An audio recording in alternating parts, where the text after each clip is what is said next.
وہ آج ہم یہاں آئے کیوں ہیں؟ ویسے بھی جمعے کا دن ہے، ظہور کا متوقع دن ہے، اور ایک عجیب رابطہ بھی ہے۔ علماء بیان کرتے ہیں حضرت عباس کا اور امام زمانہ کا۔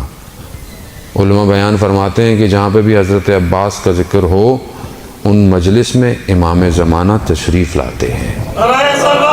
اللہم صلی علی محمد۔ عزیزان محترم، ہم دیکھیے کہ آج ہم وقت کے امام انشاءاللہ ان کی نظر نگاہیں ہماری طرف ہوں، اور یقیناً ان کی نگاہیں ہماری طرف ہیں۔ اشنودی امام زمانہ بلندتر صلوات۔ اللہم صلی علی محمد آل محمد۔ خوب آئیں کہ جس طرح غازی عباس نے اپنے وقت کے امام کی اطاعت کی، ہم بھی آئیں اپنے وقت کے امام کی اطاعت کریں۔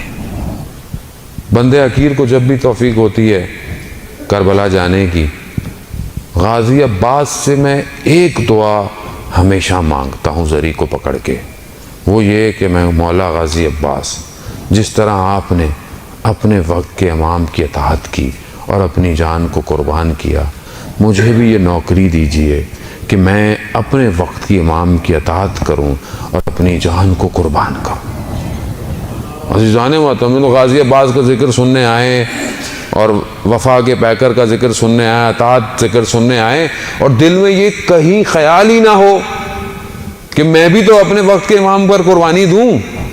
نہیں، کیونکہ اصل میں ہم سے کچھ دیا نہیں جاتا، ہم سے صرف لیا جاتا ہے۔ ہم لوگ کیا ہیں؟ ہم علم کیوں اٹھاتے ہیں؟ منت پوری ہو جائے۔ علم پہ جاتے کیوں ہیں؟ منت پوری ہو جائے۔ کسی دن علم سے آواز آ گئی کہ اپنی جان دو، اس دن کتنے علم اٹھائیں گے ہم؟ عزیزان محترم، میں حقیقت آپ سے بیان کر رہا ہوں، منع نہیں ہے اہل بیت سے مانگنا، وہ تو ہے ہی مانگنے کے لیے، وہ تو کہتے ہیں مانگو ہمارے در سے آؤ، ان کے در نے تو عطا کرنا ہے۔ خدا مغفرت کرے ہماری والدہ کو، ان کی جاننے والے تھیں، اہل سنت برادران میں سے محلے میں رہتے تھے، 8-9 سال ہو گئے تھے، ان کے یہاں اولاد نہیں ہوتی تھی، تو وہ کافی والدہ کے پاس آتی تھیں کہ اولاد نہیں ہے۔ یہ میں آپ کو اپنی زندگی کا واقعہ بیان کر رہا ہوں، آپ کی زندگی میں بھی 100 واقعات ایسے ہوں گے۔ ہماری والدہ بہت زیادہ پڑھی لکھی تو تھی نہیں خاتون، انہوں نے کہا کہ بھائی میں ایک کام کر سکتی ہوں، آپ میرے ساتھ چلیں، امام بارگاہ میں ایک علم لگا ہوا ہے، اور وہاں جا کر بیٹا مانگے، اولاد مانگے۔ عزیزان محترم، خدا نے 1 نہیں 2 نہیں، ان خاتون کو 4 بیٹے دیے۔ غازی عباس ہے، باب الحوائج ہے، حوائج کا دروازہ ہے، یعنی آپ اپنی حاجتوں کو مانگیں، باب الحوائج ہے۔ لیکن میں ساری زندگی مانگتا رہوں گا کیا؟ میں دوں گا کب انہیں؟ میں کیا دوں؟ مولا بیٹا دے دے، وہ دے دیا، مولا نوکری دے دے، دے دی، مولا گھر دے دے، دے دیا۔ کبھی میں نے یہ جا کے بولا مولا آپ نے تو بہت کچھ دیا، مولا میں آپ کو کیا دے سکتا ہوں؟ کیا دے سکتا ہوں میں؟ وہاں سے ہو سکتا ہے یہی آواز آئے کہ اپنے وقت کی امام کی اطاعت کرو، وقت کے امام کو پہچانو، کتنا وہ تمہاری زندگی میں ہے وقت کا امام۔ یا لیتنی کنت معکم، کاش مولا آپ کے ساتھ ہوتے، کامیاب ہو جاتے۔ زری سے یہی آواز آئے گی، کاش کیوں کہہ رہے ہو، وقت کا امام تو ہے تمہارے پاس، کاش کیوں کہہ رہے ہو، ہے وقت کا امام۔ عزیزان محترم، مگر میری توجہ نہیں ہے، میں جوانوں سے مخاطب ہوں، ظاہر ہے حضرت عباس یعنی جوان کربلا میں، جوان کا وجود اسلام کی بقا کے لیے، جوان اسلام کے لیے کیا کر سکتا ہے، جوان اپنی زندگی میں کیا سوچ سکتا ہے، جوان مخاطب ہے۔ اور رسول خدا یہی ارشاد فرماتے ہیں کہ جو جوان کا قلب ہے، دل ہے، وہ بہت پاک ہے۔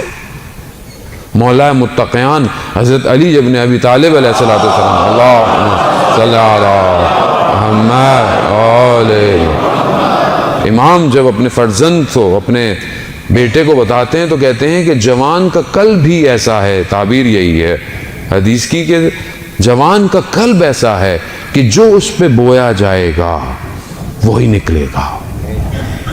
اب بیج بہت اچھا ہو اور زمین سیم و تھور کی ہو یعنی نمکین ہو تو چاہے آپ اس پہ جتنا پانی دیتے چلے جائیں وہ درخت کبھی بھی پھلاور ثمر نہیں بن سکتا، کبھی بھی وہ پھل نہیں دے سکتا۔ مگر بیج بھی اچھا ہو، زمین بھی اچھی ہو، دھوپ بھی لگتی ہو، پھر دیکھیں پانی بارش بننے سے وہاں پر سبز اور حلالی ہی کھلے گی۔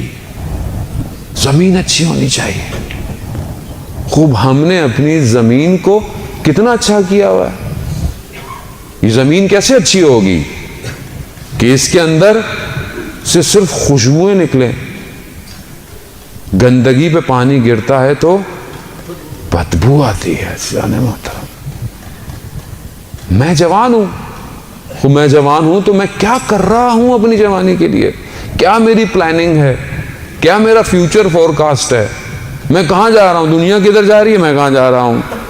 یہ بہت مہم ہے عزیزان محترم۔ میرا اپنے جوانوں سے مطالبہ ہے کہ اپنے آپ کو دنیا کی ہر فیلڈ میں آگے لے کر آئیں، ایجوکیشن میں آگے لے کر آئیں۔ کیوں اپنے آپ کو لو گریڈ سمجھتے ہیں؟ کیوں اپنے آپ کو سمجھتے ہیں کہ ہم نہیں کر سکتے؟ کیوں نہیں کر سکتے؟ مگر جو کر رہے ہیں ان کے پر لگے ہوئے ہیں، مگر جو اسپیس پر جا رہے ہیں، جو دنیا کے نئے نئے جو ہے وہ پلانٹس کو جو ہے وہ نکال رہے ہیں، جو ٹیکنالوجی بنا رہے ہیں، وہ کون ہیں؟ کوئی اور مخلوق ہے۔ جب خدا کہتا ہے کہ تم محنت کرو، تم ہمت کرو، میں تمہارا ساتھ دوں گا، مگر میں تبھی کروں عزیزان محترم کہ جب تک میری زندگی میں کوئی ہدف نہیں ہوگا۔ میری زندگی میں ہدف نہیں ہے۔ ہم شارٹ کٹ، بس میں یوں کر لوں، یہ کر لوں، یہ کام ہو جائے، یہ 4 پیسے یہاں سے آ جائیں، وہاں سے آ جائیں۔ عزیزان محترم، جس امام کے ماننے والے ہیں وہ کائنات کا CEO ہے، کائنات اس کے اختیار میں ہے، اور ہم ایک چھوٹی سی کمپنی پہ خوش ہو جائیں۔ میں کیوں نہیں پرواز کر پا رہا؟ کیونکہ میں سوچ نہیں رہا بڑا، میرا ہدف نہیں ہے۔ ایک اسپیکر کہنے لگا کہ ایک ٹیچر کلاس میں اپنے گئی، اس نے دیکھا کہ بچہ جو ہے وہ بہت ہی عجیب و غریب ہے، دروازے کے ساتھ الٹی سیدھی مستیاں کر رہا ہے۔ میں گئی تو مجھے غصہ آیا، میں نے کہا کلاس سے باہر نکل جاؤ۔ نکل گیا۔ میں نے پرنسپل کو جا کے بولا کہ یا تو میں ہوں یا تو یہ بچہ ہو۔ برداشت نہیں کیا کہ بچہ بدتمیز ہے، نکال دیا اس کو۔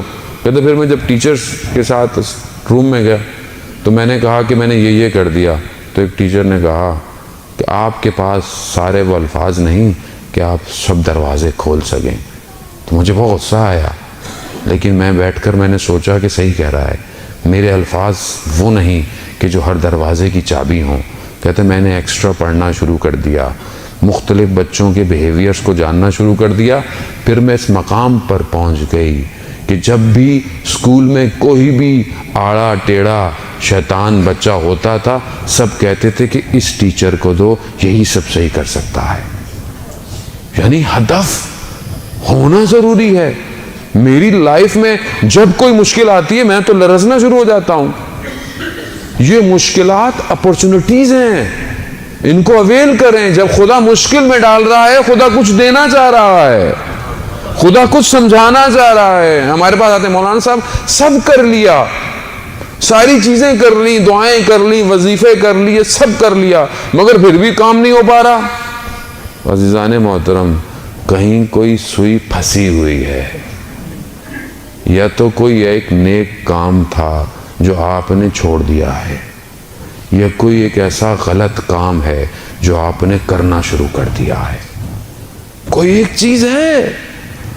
عزیزان محترم، خدا نہیں چاہتا اپنی مخلوق کو عذاب دے یا سختی میں رکھے یا غضب دے۔ جب ایک بچہ ڈرائنگ بناتا ہے پیپر پہ اور آپ اس کو ذرا سا یوں کر دیں، وہ ناراض ہو جاتا ہے، کہتے ہیں یہ کیا کیا؟ آپ کہتے ہیں 2 تو لائنیں تو تھی، کیا ہوا دوبارہ کھینچ لو۔ وہ کہتے ہیں نہیں، میری کریشن تھی، میری ڈرائنگ تھی، یہ کیا کیا آپ نے؟